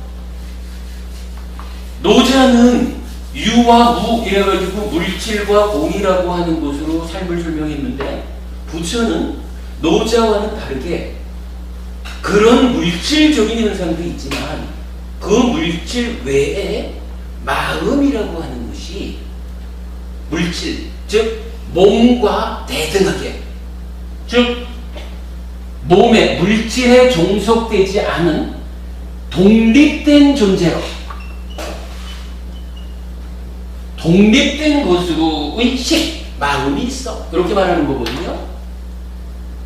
이렇게 보면은 노자와 부처가 세상을 보는 출발선이 다르죠. 우리 삶을 보는 출발선이 다르죠. 물론 이제 이렇게 독립적인 거라고 말하는 요 게 바로 이걸 말하는 거죠. 뭐. 노자식으로 보면 몸과 말이라고 하는 요 물질에 종속되어서 마음이 있다. 이렇게 보아야 될 건데 부처는 그렇지 않다. 요것 다의 내면에 독립된 것으로의 마음, 식이라고도 불리고 의라고도 불리고 식이라고도 불리는, 그죠? 요런 독립된 것으로의 마음이 있다. 이렇게 보는 거예요. 그러니까 표현하자면 노자는 이 독립된 것으로의 마음 없어. 이렇게 말하고 그냥 몸에 종속된 것으로의 마음. 근데 여기 이제 시작할 때 말씀드린 그 문거부님께서 그렇다고 해서 노자가 우리가 살아가면서 마음 없이 산다고 하는 건 아니지 않습니까? 요 질문에 대한 요 한마디를 찾아내기 위해서 지금 이제 이렇게 온 거죠. 요 말은 설명이 되죠. 지금 노자는 하여간 이렇게 보았다는 거예요. 그리고 부처는 거기에 독립된 것으로의 마음이 있어서 찢다로서 자리했다. 이렇게 말하는 거고요. 뭐 그럴 때 물론 이제 신두교의 아트만이나 서양 철학의 원류로서의 쪼개지지 않는 그 본질, 그것으로서의 영혼, 요것이 사실은 같은 자리를 차지하죠. 그런데 그거하고도 불교는 다른 게, 불교는 수화상이라고 하는 요것을 조건으로 만들어지는 거죠. 요 마음이라고 하는 것이 원래 있는 게 아니라 만들어진 거다라는 점에서 신두교하고도 서양 철학의 원류하고도 다르다. 이렇게 우리가 아는 거죠. 이렇게 놓고 보면 결국은 이제 다양한 가르침들이 있어가지고 삶을 설명하지만 어떤 사람들은 원인 없음 이래가지고 따지자면 물질에 종속된 마음 또는 아까 그 누구였죠? 마칼리 고살라나 빠꾸다 까짜야나처럼 마음이 몸에 종속되지 않은 별 독립된 곳으로 있기는 있는데 원인으로서 주체로서의 작용을 못하는 수동적인 거요. 뭐 이렇게 말하는 것도 본질과 다르죠. 뭐 이렇게 해가지고선 노자와 부처니 삶의 출발점을 보는, 시작하는 그 근본 자리가 뭐냐? 그 시작할 때의 구성이 어떻게 되느냐 하는 요 부분이 다르다라는 것을 이제 우리가 본 거죠. 이렇게 놓고 보면 저는 이제 좀 조심스럽기는 하지만 이제 노자의 가르침에 대해서 한마디로 정의할 수가 있을 것 같아요. 한마디로 노자의 사상, 가르침을 정의하면 저는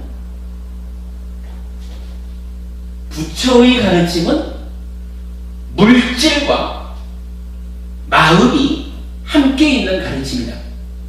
그러나 노자의 가르침은 마음이 배제된, 어차피 그죠? 독립된 마음이 없어. 그러니까 마음이 배제된 물질만으로 설명되는 가르침이다.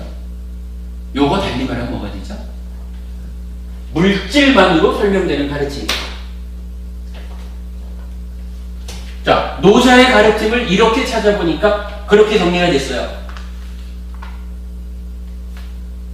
물질만으로 설명하는 가르침.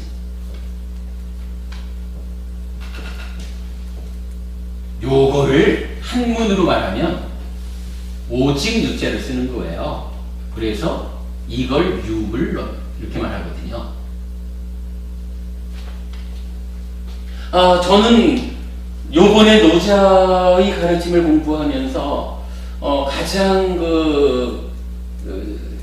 성과라면은 성과라고 할 수 있는 게 노자의 가르침이 이렇게 6계를 통한 부처의 가르침과 비교를 해볼 때 독립된 것으로의 마음이 없는 오직 물질만으로 세상을 보는 그런 가르침, 달리 말해서 유물론이구나. 요것을 알아냈다라고 요런 정리를 해봤다라는 게 가장 큰 성과가 아닐까 싶어요. 근데 사실은 이 말이 타당해요. 노자가 그 출발이 어떻게 되냐 하면 첫째가 이거잖아요. 공자한테 공자님, 당신의 가르침은 인간의 내면성을 근거로 했는데 인간의 내면성이 어때요? 불완전하잖아. 인간의 내면의 불완전성 때문에 천명을 극복하지 못해. 인간의 도를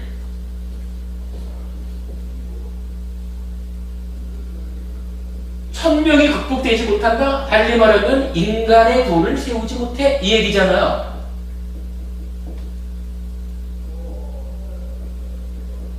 그래가지고 어떻게 했냐 하면 인간의 내면성을 배제하자.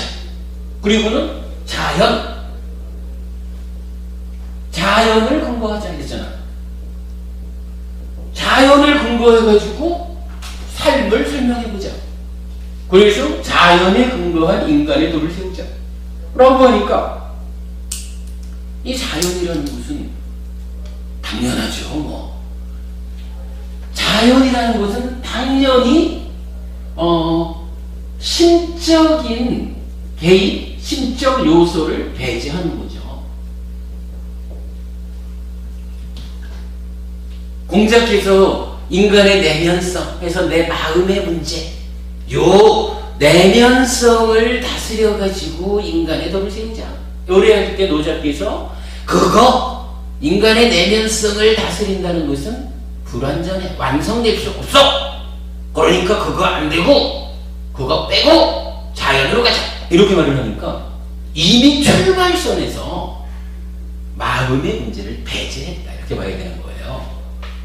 그러나 사실은 이제 저기 문모부님이 중요한 질문을 해주신 게 그렇다고 해가지고 노자께서는 뭐 사람한테 마음이 없다고 말하는 거 아니지 않습니까? 사실은 그 한마디 질문 때문에 오늘 좀 어렵고 뭐 좀 헤매기도 하고 그랬지만 사실은 중요한 주제가 설명이 되는 거예요. 분명히 우리가 이건 알아야 되는 거죠. 마음이 없다는 게 아니라 이 마음이 물질, 즉 몸에 종속된 것으로의 마음이냐, 아니면 인도식으로 보면 몸에서 독립된 마음이기는 한데 수동적이라서 원인으로서의 역할을 못해. 요런 마음이냐. 부처가 설명하는 마음은 그렇지 않죠. 몸과는 완전히 독립된 것으로서 원인의 역할을 하는 거죠. 그래서 마음이 주체 또는 원인이 되어가지고 몸과 말과 만으로 행위하고 행위의 결과로 괴로움을 만들든 행복을 만들든 이렇게 되면 어떻게 돼요? 어떤 사람들은 전생에 업 때문에 그런 거지 뭐 나한테 따지지 마 이렇게 말하지만 부처님은 안 그러잖아요. 전생의 업이 하나의 조건으로 개입을 하기는 하지만 어쨌거나 지금 당신 내면의 마음이 원인이 돼가지고 몸과 말과만으로 지금 행위하는 거 이것 때문에 괴롭든 행복하든 결과가 만들어지는 것이요. 이렇게 얘기하는 거잖아요. 신의 뜻이지 이렇게만 해도 그거 아니요.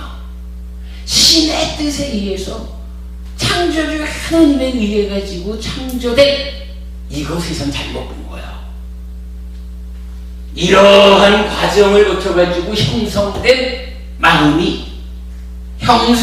이 마음이 주체로서 원인으로서 바로 그대 자신이 되어가지고 몸과 말과 만으로 행위하기 때문에 그대 스스로가 그대의 삶에 책임을 져야 되는 것이요.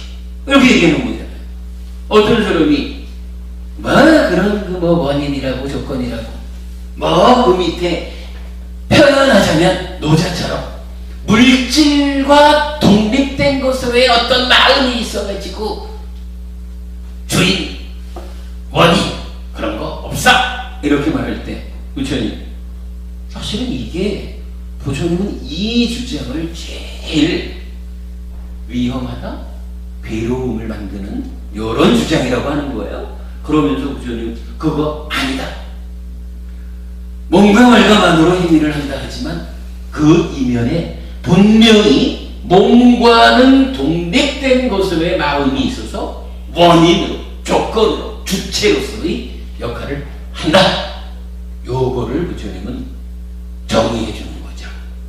그리고 이제 아까 최봉수 교수님께서 그렇게 이제 그 12연기의 어려움 이런 부분을 이제 언급을 해주셨지만 다행히 우리가 마음의 메커니즘을 니까야로 풀어내다 보니까 이 마음이라고 하는 것이 어떤 마음입니까? 서양 철학의 원류적인 그런 어떤 본질적인 실체가 이 자리에서 행위하는 게 아니고 영혼이 아니고 힌두교에서 말하는 것과 같은 신의 분신인 아트만이 이 자리에서 행위하는 게 아니고 삶의 과정을 통해서 우리는 내가 이제 충분히 알죠. 오치원인 내가 지금 이 순간 나야 라고 하는 자아의식을 일으키면서 지금 이 순간 삶의 주체인 육내입처가 되죠.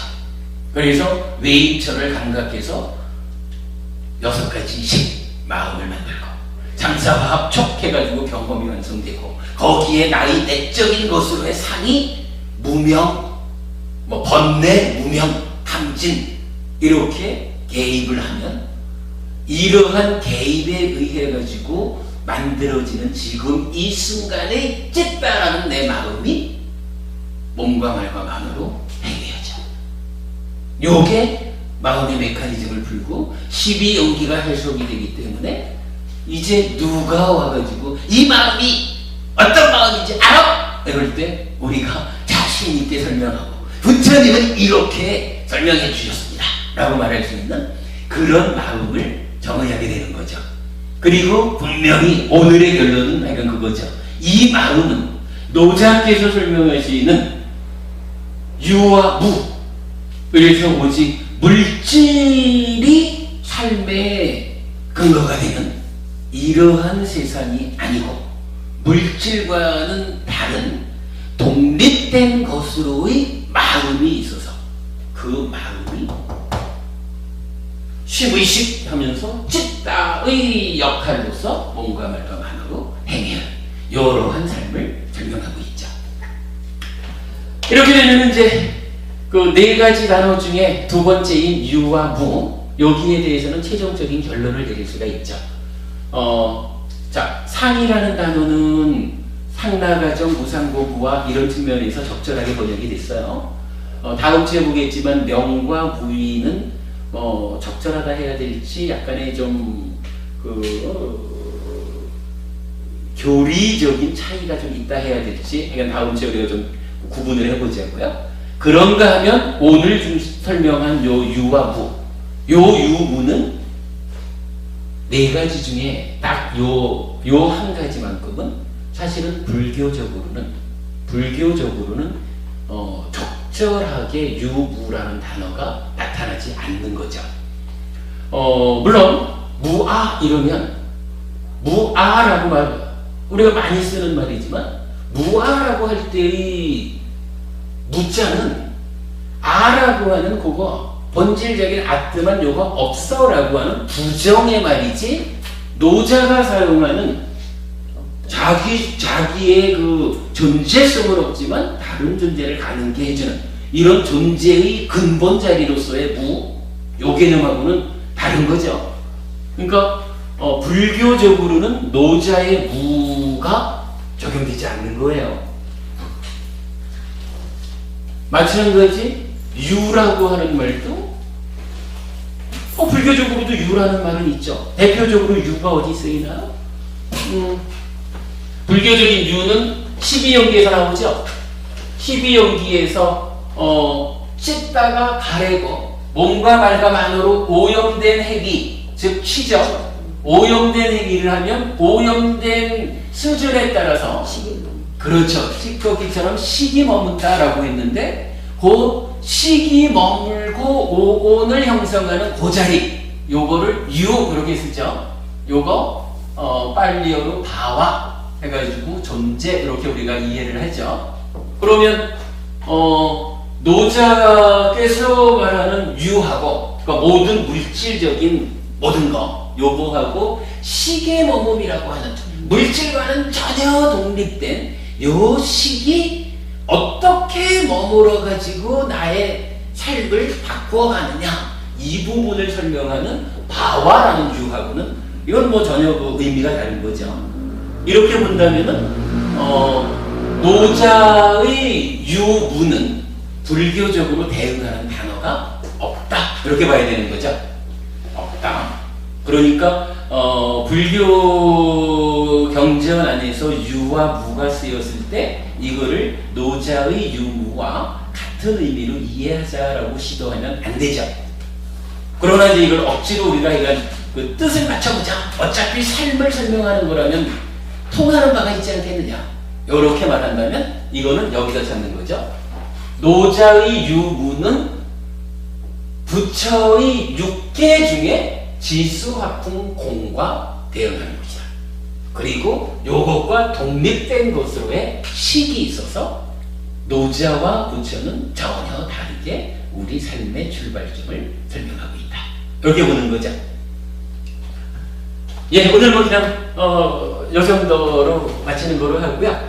다음 수업에서는 이제 이어서 명이라고 하는 것과 무의, 어찌 보면은 명과 무의는 불교교리의 가장 그 마지막에 성취, 실현해야 하는 단어이지요.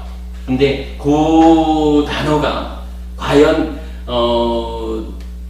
빨리어가 말하는 위자 또는 무명 이러면 아위자 요거하고 무위, 그러니까 유위 이렇게 하면 이제 쌍카따죠. 쌍카따. 그리고 무위 이러면 아쌍카따 이래야 되는데, 요 빨리어 단어들이 적절하게 명과 무위라고 번역이 된 거냐 하는 요 부분 다음 주에 알아보기로 하겠습니다.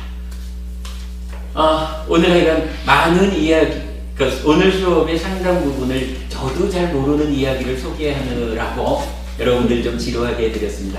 미안합니다. 이렇게 마치겠습니다. 그리고 이모저기 그냥 공부를 이렇게 오셔서 구경이라도 한번 해주셔서 감사하고요. 어떠신지 모르겠습니다. 예, 좋습니다. 그러셔요. 그럼 오늘 이렇게 마치겠습니다. 수고하셨습니다. 감사합니다. 질문하실 분 질문하시고, 아니면 일어나기로 하죠. 이제 유가 네. 그 바와 쪽에 네. 이 만물지의 모 그러면 어차피 우리가 그 유에서 식 먹는다 했는데, 그러면 좀 비슷한 점이 또 있지 않을까 싶었어요. 그러니까 만물지모라고 하는 요 유하고 요 유도 어차피 존재니까 이 말씀이잖아요. 근데 이제 여기서 말하는 만물지모의 유는 물질적인 걸 말하는 거예요. 물질적인 존재. 그리고 여기 존재는 사실은 이 존재가 생명, 그러니까 나라고 하는 자기 존재를 말하는 거지. 어떤 그냥 물질과 이거 가지고, 그러니까 노자는 요거를 말할 때 유라고 말을 하는 거예요. 모든 존재의 물질적인 거. 그런데 부처로는 이 화분대를 가지고 바와 존재라고 말하지 않거든요. 왜냐하면 저건 그냥 무생물이지. 정신적인 것까지 같이 합해서 합해서라기보다는 정신적인 것만을 말한다라고 보아야 하지 않을까요? 그래. 이게 그러니까 이렇게 되잖아. 식이 머물면 명색이 출현한다 이래 되잖아요. 식이 머물면 명색이 출현해가지고 오온을 구성하잖아. 그러면 이때 물질적인 부분은 명색에 있지 식에 있지 않거든요. 그러니까 이 바와를 존재라고 말할 때 이것은 정신적인 것에 더, 그러니까 이건 무생물을 포함하지 않는다라고 답변해야 될까요? 불교가 말하는 바와이고 요거는. 그렇게 하고 위에 이제 무는 불교에 그런 것이 없다라 아까. 그렇죠. 네, 불교에서 말하는 무라는 건 그야말로 있다 없다 부정형이지 여기서 말하는 무라고 하는 것이 이런 어떤 삶을 설명하는 중요한 하나의 개념으로 의 무가 불교에는 없는 거죠. 그러니까 불교에는 그 역할을 해주는 것은 공이라는 단어가 갖고 있는 거죠. 네. 다른 질문 없으시고요? 마치겠습니다. 오늘 정말 저 어려운 공부했어요. 근데 이거 뭐 결론도 싫었어요. 괜찮으셨어요? 그래 현종 아버지